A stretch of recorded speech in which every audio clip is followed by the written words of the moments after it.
On a bright morning at Paris Island, a quiet janitor stood in the back row, watching his twin daughters become United States Marines. He expected nothing more than pride, a few tears, and a memory he'd carry forever.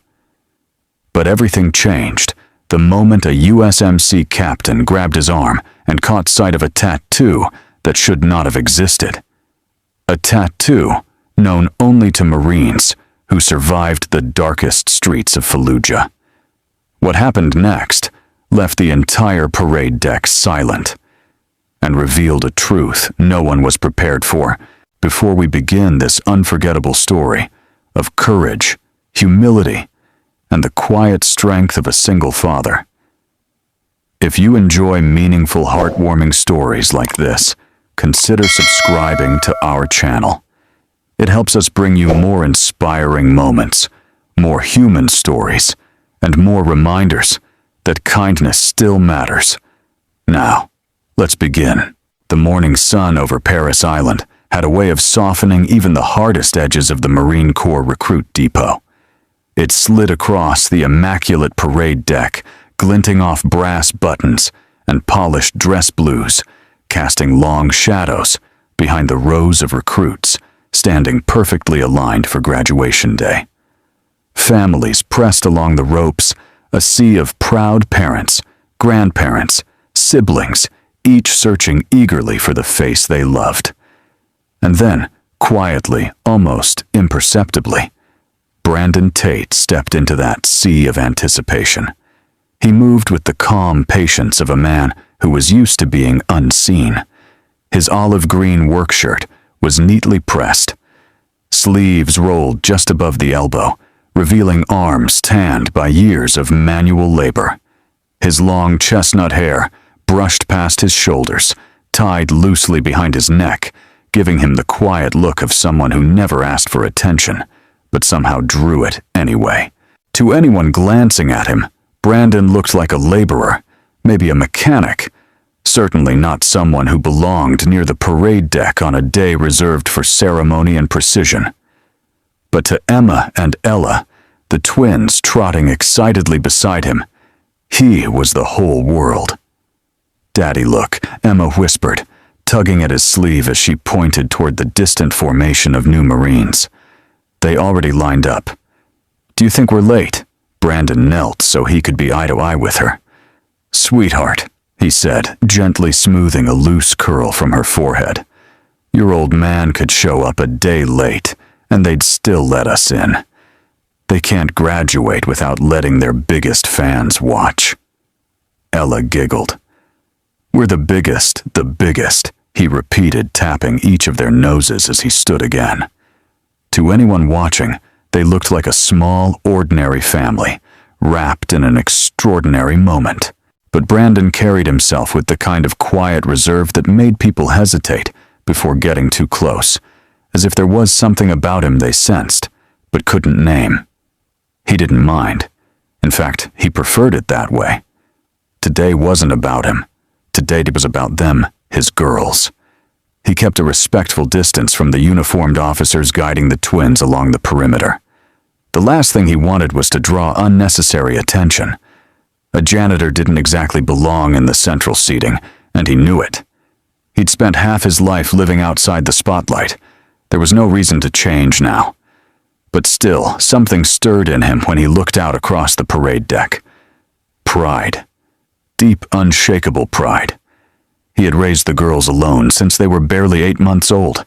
He had changed diapers while half asleep, after night shifts, learned to braid hair by practicing on old thrift store dolls, and made pancakes shaped like smiley faces every Saturday morning without fail.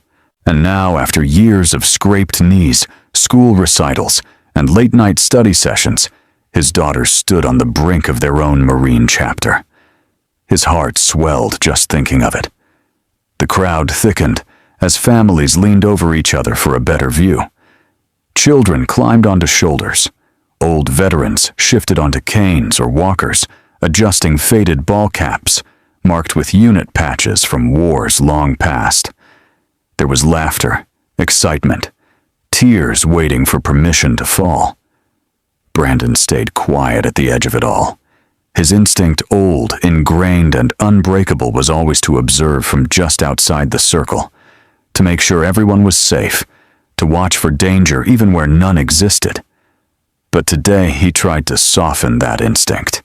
Today was supposed to be normal.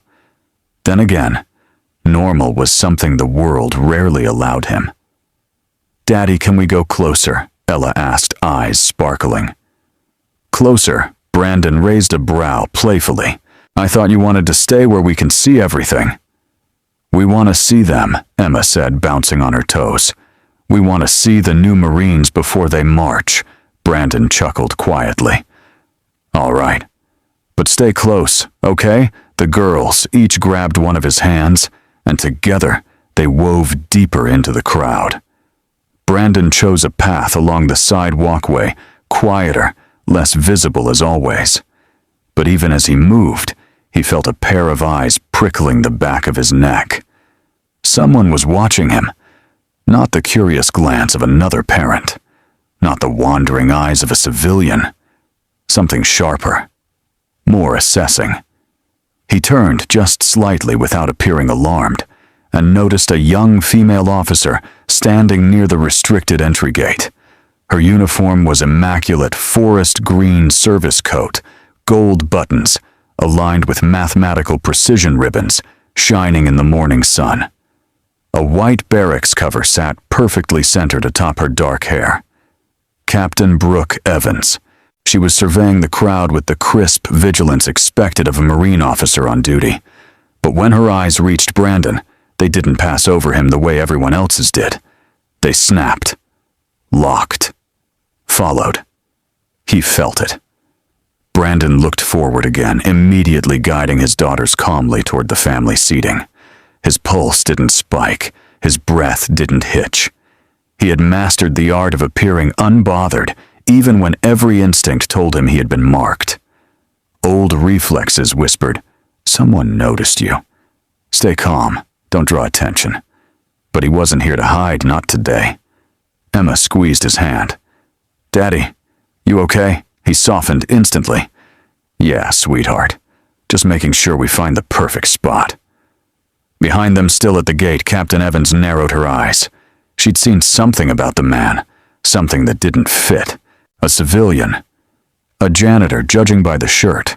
But the way he moved, the calm, the awareness, the way his eyes swept the field without even turning his head.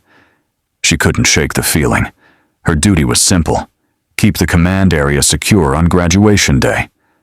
And something about the long-haired man in civilian clothes walking toward restricted seating didn't sit right. So she stepped away from the gate, straight toward Brandon, completely unaware that one small misunderstanding was about to unravel into a moment the entire base, indeed, the entire Corps would never forget. The atmosphere on the parade deck hummed with pride and ceremony, but Captain Brooke Evans felt none of the warmth washing through the crowd. Her posture was straight as an iron rod, her eyes sharp beneath the brim of her white barracks cover.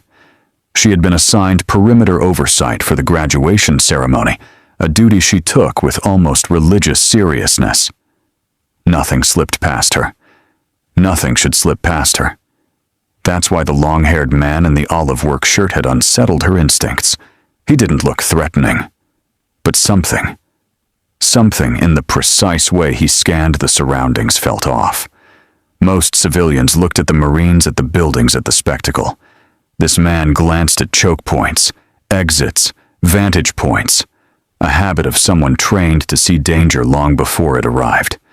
Yet he wore no uniform, no lanyard, no visitor badge, and he had drifted dangerously close to the walkway, normally reserved for officers and high-ranking guests.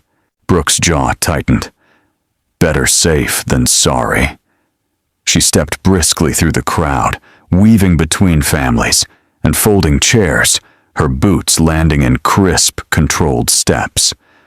The closer she approached, the more she studied him. The long hair, the soft voice he used with the girls, the worn-down shirt with faded stitching at the pocket. He looked like a blue-collar father doing his best. But that feeling in her chest wouldn't let go. A Marine captain's instincts rarely lied. "Excuse me, sir." Brooke called out, voice firm but not hostile. Brandon stopped instantly, almost too instantly. His reaction was calm, smooth, as though he had anticipated someone calling out to him. He glanced down at Emma and Ella. "It's all right," he murmured to them. "Stay right here, holding Daddy's hands." Both girls nodded obediently. Brooke approached, noting how the man stepped in front of his daughters, not aggressively, but protectively, creating a silent barrier she couldn't ignore. "Sir," she repeated, stopping 3 paces away. "May I see your identification?" Brandon kept his voice gentle. "Is there a problem, ma'am?" "You're entering a controlled zone," Brooke replied. "And you're not wearing a visitor badge. I need to confirm your authorization to be here." Families nearby turned, slightly sensing tension. The twins shrank in closer to their father. Brandon exhaled softly. Of course. He reached into his back pocket with very slow, very deliberate movements, the kind men use around police officers or nervous security guards. He pulled out his wallet and handed over his ID. Brooke accepted it, examining it longer than necessary. The license was clean. Local address. Name Brandon Tate. Everything normal. But her suspicion remained. "You work here?" she asked, her eyes glancing back at his shirt. "Just maintenance," Brandon said. "Mostly night shifts. I'm here for my daughter's graduation." Emma lifted her chin proudly. "We're Marines today. Well, almost." Brooke's expression softened for half a second, almost imperceptibly, before duty hardened it again. "Mr. Tate, night shift personnel do not typically have access during graduation hours.